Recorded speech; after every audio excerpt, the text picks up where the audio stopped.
Question 1, a particle moves in the x y plane according to the law x बराबर k t. तो particle का x coordinate ये equation follow कर रहा है और वाई कोऑर्डिनेट फॉलो कर रहा है वाई बराबर k T into 1 - alpha T. हमें बताना है ट्रजेक्टरी पार्टिकल की क्या होगी। ओके, तो बच्चों हम जो टी का वैल्यू है उसको लिख सकते हैं एक्स बाई के। ट्रजेक्टरी का मतलब क्या होता है? ट्रजेक्टरी का मतलब होता है कि हमें वाई और एक्स में इक्वेशन ढूंढनी है, राइट। ये इक्वेशन एक्स और टी में है, ये इक्वेशन वाई और टी में है, तो हमें टी को एलिमिनेट करना है और वाई और एक्स में इक्वेशन ढूंढनी है। तो हम टी की वैल्यू को एक्स बाई के लेके यहाँ पे पुट कर सकते हैं। तो वाई का एक्सप्रेशन आ जाएगा के इंटू टी की वैल्यू एक्स बाई के into 1 - alpha into T, again T की वैल्यू एक्स बाई के। तो बस इसको सॉल्व करेंगे तो ये अपने पास बन जाएगा वाई बराबर x minus alpha x square by k. ये अपनी इक्वेशन ऑफ ट्रजेक्टरी आ जाएगी।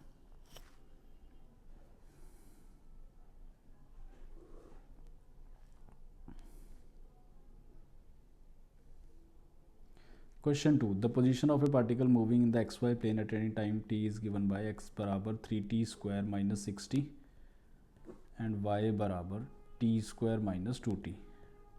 हमें कमेंट करना है वेलोसिटी ऑफ द पार्टिकल पे और एक्सेलरेशन पे। तो देखो यार, हम अगर जो x as a function of time दे रखा है इसको डिफरेंशिएट करेंगे dx/dt, तो हमें मिलेगी वेलोसिटी जो x में है पार्टिकल की, ठीक है, वो अपने पास आ जाएगी 6t - 6, और dy/dt से हमें मिलेगा वेलोसिटी जो y में है वो आ जाएगा 2t - 2, राइट। अब इसको एक बार और डिफरेंशिएट कर दें अगर, ये तो vx आ गया।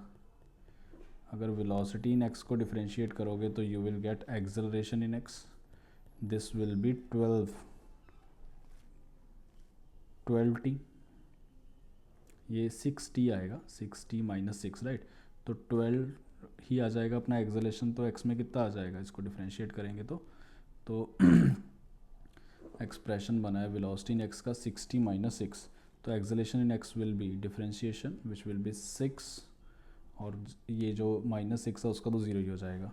ये एक्सेलरेशन x में आ गई। सिमिलरली जो एक्सेलरेशन y में आएगी डिफरेंशिएट करके, this will be acceleration in y, this will be 2, ये एक्सेलरेशन y में आ गई, राइट। अब हमें बताना है the velocity of the particle is 0 at t = 0। तो velocity of the particle at t = 0 है। t = 0 अगर आप vx का वैल्यू चेक करोगे तो -6 आएगा, और vy का वैल्यू पुट चेक करोगे तो -2 आएगा। तो इट इज़ नॉट ज़ीरो, ठीक है। ये तो बी ऑप्शन तो अपना आंसर नहीं है।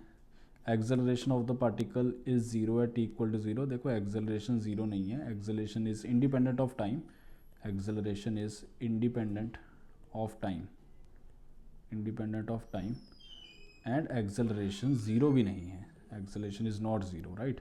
तो ए वाला ऑप्शन अपना जो है वो भी गलत हो गया। C option, the velocity of the particle at t = 1, at t = 1 अगर आप वेलोसिटी निकालें क्या आएगी, t = 1 पे वेलोसिटी x में आ जाएगी, 6t - 6 में t का वैल्यू 1 डालेंगे तो 0 आ जाएगा, और वेलोसिटी जो y में है 2t - 2, इसमें भी अगर आप t का वैल्यू 1 डालोगे तो vy का वैल्यू भी 0 आ जाएगा। तो वेलोसिटी का नेट वैल्यू भी अपना 0 आ जाएगा। तो सी वाला option velocity of the particle is 0 at t = 1, ये सही है। D option velocity and acceleration of the particle are never 0, ये गलत हो गया क्योंकि हमने एक टाइम इंस्टेंट तो बता ही दिया जहाँ पे वेलोसिटी 0 है। तो डी वाला ऑप्शन अपना गलत हो गया, ओनली सी इज़ करेक्ट।